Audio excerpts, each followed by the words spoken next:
അപ്പോൾ ഗൈസ്, വീഡിയോയിൽ കണ്ട പോലെ തന്നെ നമുക്കൊരു അടിപൊളി ക്യൂട്ട് ലാമ്പ് ഉണ്ടാക്കിയാലോ. ഒരെത്തുമ്പിടത്തില്ലാണ്ടാണ് അത് ഉണ്ടാക്കാൻ തുടങ്ങി. ആകെ ഞാനൊരു വീഡിയോ, അത് നമ്മുടെ മലയാളത്തിൽ ആകെ ഒരു വീഡിയോ മാത്രം, ഒരു ഷോർട്സ് മാത്രമേ ഞാൻ കണ്ടിട്ടുണ്ടായിരുന്നുള്ളൂ. ആ ഒരു ഇതിന്റെ ബലത്തിലാണ് ഞാൻ ഇത് ഉണ്ടാക്കാൻ തുടങ്ങി. ഇത് ഫ്ലോപ്പ് ആവോ അതോ വിജയിക്കുമോന്ന് ഒരു എത്തുമ്പിടുത്തുണ്ടായിരുന്നില്ല. പക്ഷെ ഉണ്ടാക്കി നോക്കാന്ന് വിചാരിച്ചു. ഫ്ലോപ്പായ കുറച്ച് പേപ്പറും കമ്പിയും അതൊക്കെ നഷ്ടപ്പെടുള്ളൂ. പക്ഷെ വിജയിച്ചാലോ നമുക്കൊരു ക്യൂട്ട് ലാമ്പ് കിട്ടില്ലേ, ആ ഒരു പ്രതീക്ഷയിലാണ് ഇത് ഉണ്ടാക്കാൻ സ്റ്റാർട്ട് ചെയ്തത്.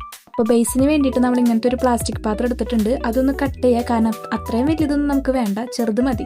അപ്പോൾ ഒന്ന് കട്ട് ചെയ്തിട്ട് നമ്മളൊരു ബ്രൗൺ പേപ്പർ കൊണ്ട് കവർ ചെയ്തെടുക്കുന്നുണ്ട്. ഇത്രയും വലിയ ബ്രൗൺ പേപ്പർ ഒന്നും വേണ്ട കേട്ടോ, കുറച്ച് മതി. ഞാൻ പിന്നെ ഈ കട്ട് ചെയ്തത് എൻ്റെ ഒരു അബദ്ധമായിരുന്നു. പറഞ്ഞല്ലോ, ഈ ഉണ്ടാക്കാൻ തുടങ്ങിയത് മൊത്തത്തിലൊരു അബദ്ധത്തിൻ്റെ ഘോഷയാത്രയായിരുന്നു.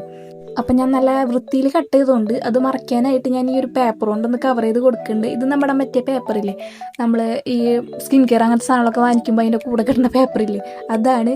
വീഡിയോയിൽ ഇപ്പോൾ കാണുമ്പോൾ തേനീച്ചക്കൂട് പോലെ തോന്നുന്നുണ്ട് എനിക്കത്.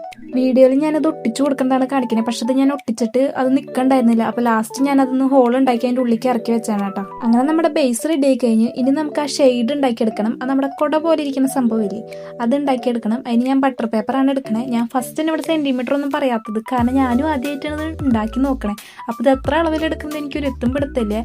ഏകദേശം ഒരു A4 ഷീറ്റിൻ്റെ സൈസ്, അത് ഞാൻ ലാസ്റ്റ് കാണിക്കുന്നുണ്ട്. ലാസ്റ്റ് അല്ല, അതിൻ്റെ ഇടയ്ക്ക് കാണിക്കുന്നുണ്ട്. ഒരു 17 സെൻറ്റിമീറ്റർ നീളത്തിലാണ് ഞാൻ ഇത് എടുത്തേണേ. ആവശ്യമില്ലാത്ത ഞാൻ കട്ട് ചെയ്ത് കളയാനുണ്ട്. ബാക്കി അത് ഞാനൊരു 3 എണ്ണമാണ് ഉണ്ടാക്കിയെടുത്തേണേ. പിന്നെ അത് നമ്മളൊന്ന് ഈ ഫെവിസ്റ്റിക്ക് വെച്ചിട്ട് ഒന്ന് ഒട്ടിച്ചു കൊടുക്കുന്നുണ്ട്. ആദ്യമായിട്ടാണ് എനിക്ക് ഈ ഫെവിസ്റ്റിക്ക് വെച്ചിട്ട് ഒരു ഉപകാരം ഉണ്ടായി. ഞാൻ ഈ ഉണ്ടാക്കിയെല്ലാം പത്ര പെർഫെക്റ്റ് ആണെന്ന് ഞാൻ പറയില്ല കേട്ടോ, പക്ഷെ ഞാൻ ഉണ്ടാക്കിക്കൊണ്ട് എനിക്കിഷ്ടമായി. അതുപോലെ നിങ്ങൾ ഉണ്ടാക്കി നോക്കുക, അപ്പോഴാണ് നിങ്ങൾക്ക് അതിൻ്റെ ഒരു കഷ്ടപ്പാടും പിന്നെ അത് ഉണ്ടാക്കി കഴിയുമ്പോൾ റിസൾട്ട് കാണുമ്പോൾ ഒരു ഇഷ്ടമൊക്കെ തോന്നുള്ളൂ.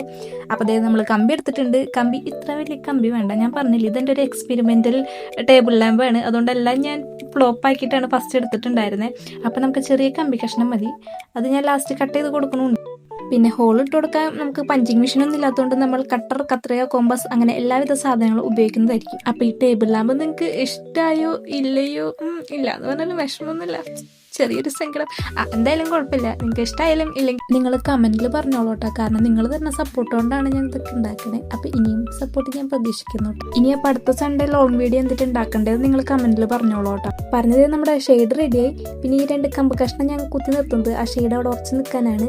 നിങ്ങൾക്ക് ഐസ്ക്രീം സ്റ്റിക്കോ അല്ലെങ്കിൽ കാർഡ്ബോർഡോ എന്ത് വേണമെങ്കിലും എടുക്കാം. ഐസ്ക്രീം സ്റ്റിക്കിൻ്റെ എല്ലാം കഴിഞ്ഞിരിക്കുകയായിരുന്നു. ഇത് നമ്മുടെ മറ്റേ തവിയില്ലേ, മരത്തിൻ്റെ തവി, അതാണ് ഞാൻ ഒടിച്ചിട്ട് വെച്ചാണ്. ഇവിടെ ആരും അറിഞ്ഞിട്ടില്ല, അതുകൊണ്ട് കുഴപ്പമില്ല. അപ്പോൾ അതാണ് നമ്മളെടുത്ത് ഒട്ടിച്ച് വെച്ചാണ്. എൻ്റെ ഭാഗ്യത്തിന് അതങ്ങനെ നിൽക്കുന്നുണ്ട്. അപ്പോൾ നിങ്ങളും എക്സ്പെരിമെൻറ്റ് ചെയ്തോളൂ. അല്ലാണ്ട് ഇപ്പോൾ എനിക്ക് റെഡി ആയെന്ന് വെച്ചാൽ ചിലപ്പോൾ നിങ്ങൾക്ക് റെഡി ആവണമെന്നില്ല എന്ന് എനിക്ക് തോന്നുന്നു. അപ്പോൾ നിങ്ങൾ എക്സ്പെരിമെൻ്റ് ഒക്കെ ചെയ്തോളൂ. അപ്പോൾ ലാസ്റ്റ് ഇത് ഇതാണ് നമ്മുടെ റിസൾട്ട്. ആദ്യത്തെ തേനീച്ച കൂടി ഞാൻ എടുത്ത് കളയേണ്ടി വരും മിക്കവാറും, എന്നാണ് എനിക്ക് തോന്നുന്നത്. അപ്പോൾ ഞാൻ ഇത്ര കഷ്ടപ്പെട്ടിട്ട് അതിൻ്റെ ആഫ്റ്റർ എഫക്റ്റ് കാണണ്ടേ. അപ്പോൾ പിന്നെ ഇനി രാത്രിയാവാൻ കാത്തിക്കണ്ടേ, അതൊന്നുമില്ല. ഞാൻ വേഗം ഒരു ജെല്ലം, ഒരു കട്ടിയുള്ള പോപ്പ് എടുത്തിട്ട് ഞാൻ അങ്ങോട്ട് ഇട്ടേക്കി, എന്നിട്ടാണ് ഞാൻ അത് കത്തിച്ച്. അപ്പോൾ എങ്ങനെയുണ്ടെന്ന് പറഞ്ഞോളൂ. അപ്പോൾ അടുത്ത വീഡിയോ കാണാം. Okay, by.